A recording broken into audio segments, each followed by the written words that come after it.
자, 안녕하세요. 자, 이제 오늘은 다섯 번째 주제. 자, 우리가 저번 시간에 배웠던 이제 무역에 대해서 배웠었죠. 자, 이런 무역의 확대가 그럼 우리 삶에 어떠한 영향을 끼치느냐에 대해서 알아보도록 하겠습니다. 어,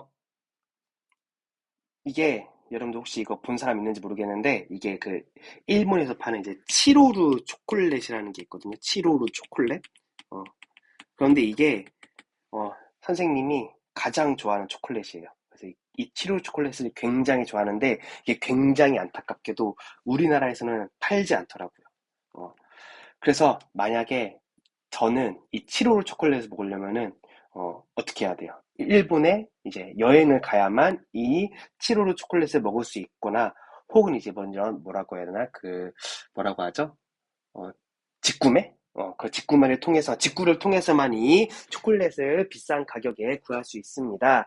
그래서 이 초콜릿이 무역을 통해서 우리나라에 정식적으로 들어왔다면 우리가 이 선생님이 이 치로 초콜릿을 이 지금 먹고 있는 가격보다 더 싸게 먹을 수 있었을 텐데 이게 그러지 않기 때문에 우리 선생님이 이렇게 비싼 돈을 주고 좋아하는 초콜릿을 먹을 수밖에 없는 거지요. 자, 이렇게 무역은 우리에게 긍정적인 영향을 끼칠 수 있습니다.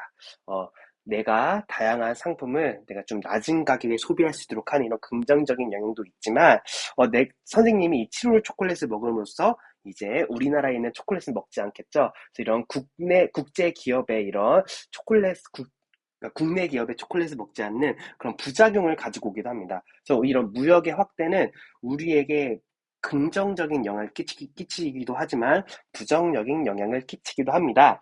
그래서 이번 단원에서는 무역의 확대가 이런 국가 경제, 국가 개인의 삶에 어떤 영향을 끼치느냐, 바로 이 긍정적인 영향과 부정적인 영향에 대해서 한번 알아보도록 하겠습니다. 자, 우선은 긍정적인 영향부터 보도록 할게요. 무역은 우리에게 어떤 긍정적인 영향을 주느냐. 자, 첫 번째, 우리 소비자 입장에서는, 자, 당연히 다양한 상품과 서비스를 낮은 가격에 소비할 수 있겠죠. 7호로 초콜릿. 자, 그래서 이런 다양한 상품과 서비스를 낮은 가격에 소비함으로써 무엇이 증가할 수 있다? 소비자의 만족도가 증가한다. 소비자 만족도가 증가하는 그런 긍정적인 영향이 있고요.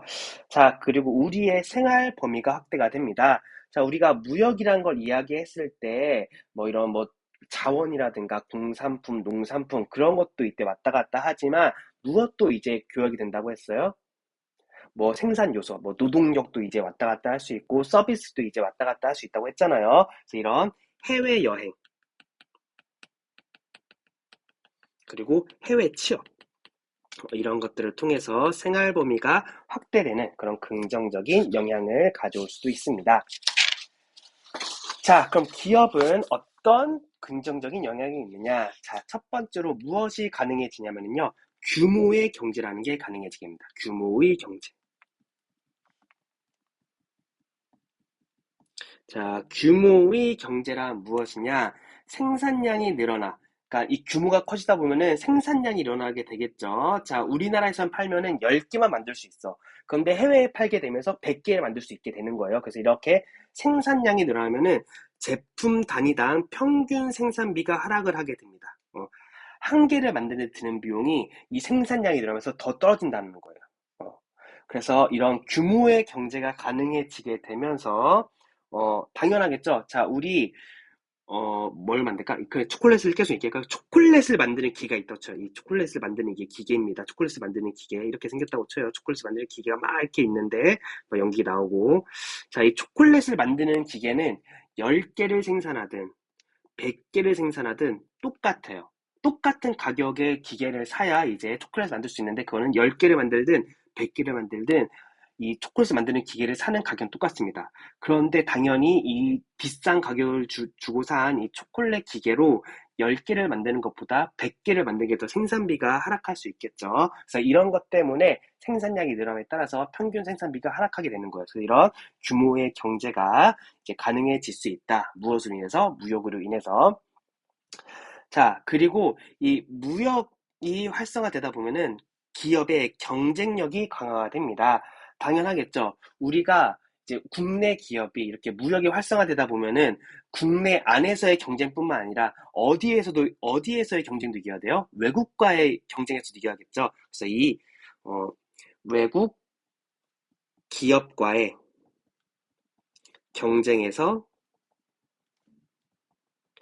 이기기 위하여 기업은 많은 노력을 하게 되겠죠. 그래서 이제 국내 기업의 경쟁력이 강화되는 그런 모습을 이제 우리가 볼 수 있고요. 자, 또 하나 이렇게 무역이 확대되다 보면은 자본이 우리나라에 들어올 수 있잖아요. 그래서 외국인의 국내 투자가 증가하게 된다.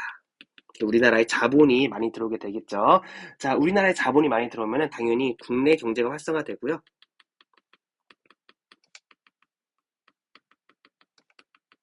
그리고 일자리도 창출할 수 있다. 자, 그래서 이렇게 외국인의 국내 투자가 증가한 것도 있지만 반대로 우리나라 사람들 그리고 우리나라 기업이 외국에도 자유롭게 투자할 수 있게 되겠죠. 그래서 다양한 투자 수단과 투자 기회가 제공이 되면서 이런 소득이 증가하는 그런 모습을 보일 수 있게 됩니다. 자, 그리고 이제 이 기업 입장에서는 당연히 값싼 원자재와 값싼 노동력을 활용할 수도 있게 됩니다. 그럼으로써 생산비는 절감되고 이윤은 극대화되는 이런 긍정적인 영향이 있을 수 있다. 그래서 이렇게 기업 입장에서는 이런 긍정적인 영향이 있고요. 자, 국가에서도 이득인 점이 있습니다. 자, 국가에서는 새로운 기술을 이제 다른 나라에 전파할 수 있고요. 또 하나 이제 자원도 확보할 수 있다. 다른 나라의 자원도 확보할 수 있는 이런 긍정적인 영향이 있고요. 자, 그리고 이제 문화 교류가 활성화됨으로써 그 국가의 문화가 발전하는 그런 계기가 될 수도 있다. 그래서 이렇게 소비자, 기업, 국가 입장에서 이런 긍정적인 영향을 우리가 볼 수 있습니다. 자, 우리 빛이 있다면 그림자도 있죠. 자, 부정적인 영향도 당연히 있을 수 있겠죠. 자, 그럼 이 무역이 확대되면서 우리에게 미치는 부정적인 영향에 무엇이 있느냐? 자, 개인의 입장에서는요, 당연히 외국인 노동자들이 많이 들어오면서 무엇이 감소할 수 있다? 일자리가 감소하는 그런 문제점이 생길 수 있습니다. 외국인 근로자들이 들어오면서 일자리가 감소할 수 있고요. 자, 그리고 상품 안전에 대한 불안이 증가하게 됩니다. 여러분들도 마찬가지잖아요. 뭔가 중국 제품이다라고 하면 뭔가 불안한 마음이 있잖아요. 그래서 이렇게 상품의 안전에 대한 불안함이 증가할 수 있는 그런 부정적인 문제도 있다. 자, 기업 입장에서는 무엇이 또 이제 나쁘냐? 자, 우선 경쟁력이 약한 이제 국내 산업 및 기업이 도태될 수 있습니다. 특히 우리나라 같은 경우는 우리가 저번에 또 잠깐 얘기했는데 농업이 굉장히 취약하거든요. 다른 나라에 비해서 농업이 굉장히 취약하기 때문에 이런 농업이 좀 약화될 수 있는 그런 문제점이 있을 수 있고요. 자, 그리고 또 국제적 투기 자본. 우리가 이런 투기와 투자의 차이를 우리가 알잖아요. 투자는 이제 그 기업의 미래를 보고 가능성을 보고 하는 게 투자라면 투기는 이제 좀 치고 빠지기. 그래서 이런 투기 자본이 유입될 수 있는데 이런 국제적 투기 자본은 우리가 뭐라고 하느냐? 핫머니라고 얘기합니다. 핫머니. 머니가 뭐야? 돈이죠. 핫이 뭐야? 뜨거운 거죠. 자, 돈이 뜨겁대. 뜨거우면 어떻게 돼? 손에서 계속 잡을 수 있어? 아니지. 막 계속 딱 놓으면 뜨거, 뜨거 하면서 이제 막 손에서 막 놓치게 되잖아요. 그래서 이 핫머니라는 것은 내가 가지고 있는 돈이 아니라 내 손에서 금방 떠나는 돈, 뜨거워서 금방 떨어뜨리는 돈을 이제 핫머니라고 합니다. 그런 치고 빠지는 핫머니가 유입이 됨으로써 국내 금융시장에 불안을 초래한다. 이 자본이 들어왔다가 언제 빠져나갈지 모르는 거야. 이 한머니이기 때문에. 그래서 굉장히 불안함을 초래할 수 있습니다. 금융시장에서 가장 싫어하는 거는 이 불안이에요. 안정적이지 못한 걸 굉장히 싫어합니다. 그래서 이런 불안을 초래할 수 있고요. 두 번째로는 국내 경제의 혼란을 초래할 수 있다. 자본이 다 똑같은 거예요. 자본이 들어왔다 금방 빠지면 혼란을 초래할 수 있습니다. 자, 그리고 이런 개인 투자자들의 금전적 손해를 유발한다.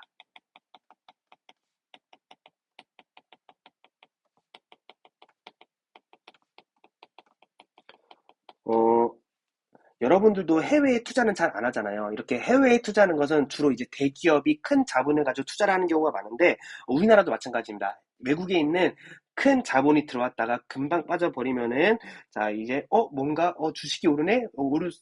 나도 사면 뭐, 이득을 얻을 수 있겠다라고 개인 투자자들이 붙어서 이제 가면은, 이제 이 한머니가 빠져나갔을 때 큰 손해를 볼 수 있다는 거죠. 그래서 이런 것들 때문에 이런 한머니의 문제점이 발생할 수 있게 됩니다.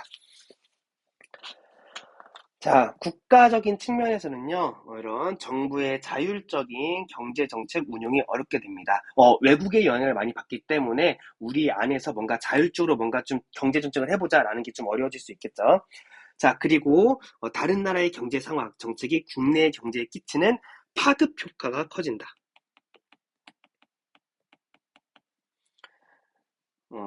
그래서 이제 세계 경제가 불안해지다 보면은 세계 경제가 불안해지면은 이로 인해서 수출이 약화가 되고 이것이 국내 생산에 타격을 주는 이런 파급 효과가 커지기 때문에 좀 부정적인 영향을 끼친다고 볼 수 있습니다. 자, 또 하나 문제점은 이 선진국과 개발도상국 간의 경제적 격차가 확대되는 이런 문제를 가지고 올 수 있게 됐다. 그래서 이렇게 무역이 확대되면은 이런 긍정적인 영향도 있지만 부정적인 영향도 있습니다. 자, 이런 부정적인 영향을 우리가 안다면은 우리가 좀 그래도 대처를 할 수 있겠죠. 그래서 우리가 이 부정적인 영향을 반드시 알고 있어야 이런 무역에 대해서 이런 문제가 발생했을 때 이런 쉽게 대처할 수 있게 되니까 이런 부정적인 영향에 대해서도 잘 알고 있으셔야 합니다. 우리 자료를 보면은 이 현재 미국에서 나타나고 있는 신보호주의에 대해서 이야기를 하고 있는데, 이 신보호주의가 나타남으로써 우리처럼 이런 좀 무역 의존도가 굉장히 높은 우리나라 같은 경우는 좀 많은 타격을 입게 되겠죠. 그래서 이 무역의 부정적인 영향 중에 하나입니다. 어떤 나라가 그, 대국, 그러니까 큰 나라가 우리나라에 큰 영향을 끼치는 좀 큰 나라, 미국 같은 나라가 이런 신보호주의 같은 좀 다른 무역 경쟁을 펼쳤을 때 우리나라가 굉장히 많은 타격을 받을 수 있겠죠. 그래서 이런 것들도 역시 이 무역의 부정적인 영향이라고 볼 수 있겠다라고 볼 수 있습니다. 자, 이렇게 해서 무역의 확대가 우리 삶에 끼친 영향, 두 가지 긍정적인 영향과 부정적인 영향을 알아봤으니까 잘 정리해서 기억하시면 되겠습니다.